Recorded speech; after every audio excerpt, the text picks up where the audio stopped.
Hola, nuevamente, repasando la sesión 2 de comprensión lectora. Estos son los elementos paratextuales. Se definen como paratextos, los enunciados que acompañan al texto principal de una obra, presentando el texto como una forma de comunicación. Tiene relación directa el texto a través de la información que brinda el lector y además lo orienta en el texto que va a leer. Aquí tenemos varios ejemplos de paratextuales. Por ejemplo, una dedicatoria, un epígrafe, citas, referencias y paráfrasis. Vamos a ver cada uno de ellos con algunos ejemplos. La dedicatoria. Generalmente es utilizada en proyectos de investigación como tesis y seminarios. Se coloca en la página posterior al título, hacia la derecha con un texto corto. Se dedica a personas o instituciones. Veamos un ejemplo de dedicatoria. Estamos hablando de una tesis, ¿sí? Entonces diría así: esta tesis está dedicada a la memoria de mi hermano Juan Pablo Pérez, quien me animó en este campo de estudio y durante varios años facilitó mi investigación compartiendo su hogar conmigo cuando necesité un lugar para quedarme.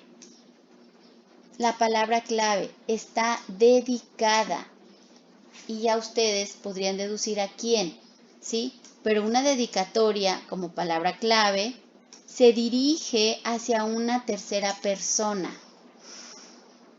Esa es la dedicatoria. Epígrafe. ¿Qué es un epígrafe? Se ubica en la página posterior de una dedicatoria y es una cita, ya sea verdadera, falsa o atribuida a un autor, imaginario o anónimo. A través del epígrafe se estimula al lector para que cree una hipótesis del contenido que va a leer. Ok. Por ejemplo, la historia de la transformación de las convicciones.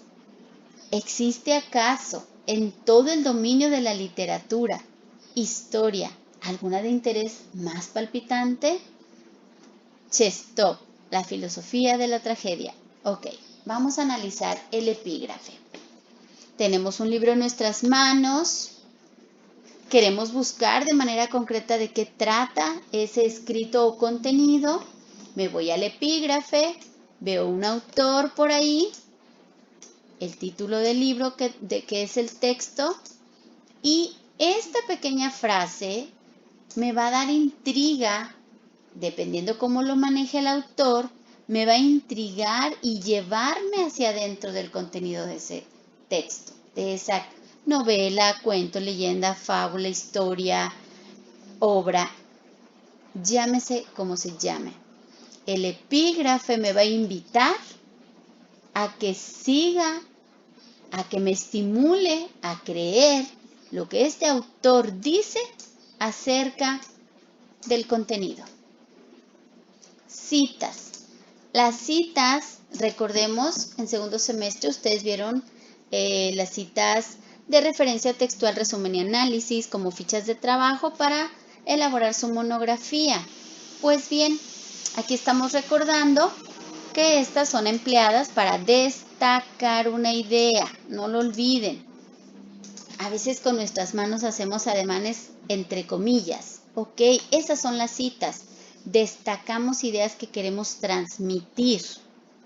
En este caso, si contribuyeron a un trabajo de investigación, la fuente de donde se haya mencionado, mencionar que es un antecedente de trabajo, se pueden destacar usando algún tipo de letra, cursiva, distinta al texto, y se usan comillas.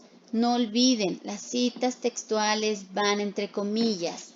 Ejemplo, una cita textual de la página 74 del autor Giroux en el año 2000 dice así: Pocahontas es una supermodelo morena similar a Barbie con cuerpo de reloj de arena. ¿Sí? Aquí solamente está citando a Pocahontas. Tips, cita va entre comillas,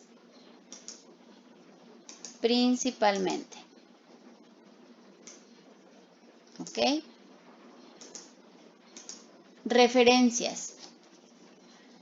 Son las referencias bibliográficas, es una lista de fuentes consultadas por un autor o un lector en un trabajo de investigación.